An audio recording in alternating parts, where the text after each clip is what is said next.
General, highest ranking officer here in the House, and classmate from Michigan, Jack Bergman. Take it over. Thank you, Mr. Chairman. As a Marine, I'm used to sometimes high-intensity situations. This is not one of them. But as I've listened here, reminds me of a time about 40 years ago when I was probably 5 years into the private sector medical market, and I had the opportunity to work for a wonderful leader and boss who believed that all of life could be boiled down to analogies of two types: sports and family living. So let's talk about, family living. 10 years after he made that statement to me, so 30 years ago, I had a chance to realize while going through a tough part of our family life, I realized that I know when no communication is going on, because I was sitting with my then soon-to-be ex-wife, figuring out how to end a long-term marriage, that kids were involved. And I would suggest to you that the kids, when we think about what we've talked about here, I've been trying to put myself in the mind of my daughters at the time who were 16, what they would think of the conversation here. How would it apply to them? And I think there is probably not a person in this room that doesn't say that what we are trying to do here is for the betterment of our kids or our grandkids. So I would suggest to you, until in this case, we figure out a way to repair the relationship between the parents, which in this case is the executive branch and the legislative branch, and all that are within each, we are still going to go farther down the abyss to where we can't climb out.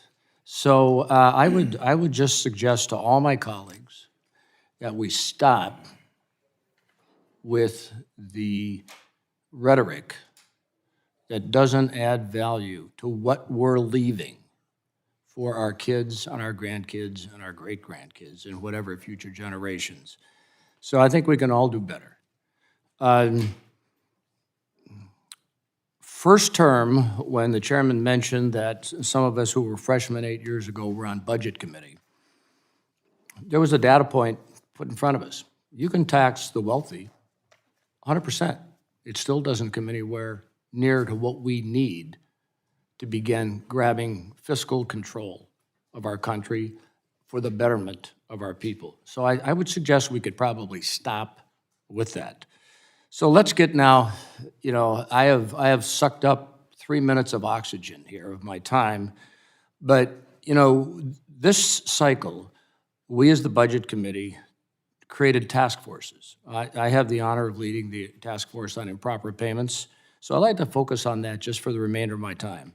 And so let me read something here. Despite improper payments totaling more than $236 billion in FY 2023, which is up from $150 billion in 2017 alone, the president's budget does not propose a government-wide effort to begin to solve the issue.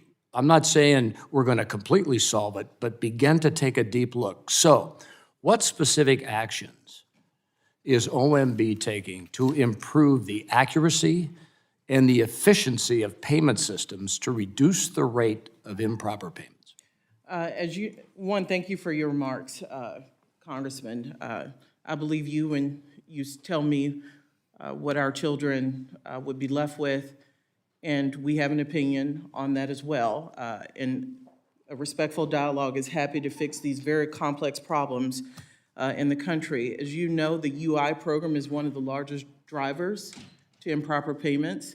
The thing that makes that difficult, these are state-run, so you've seen one UI program. Let's look at the federal level. Let's not talk about, but let's talk about at the federal level. Yep. Admittedly, some things are at the state level. Let's talk about what we can look at right here in our own backyard. So in our budget, we have significant new proposals. Our second year asking for them.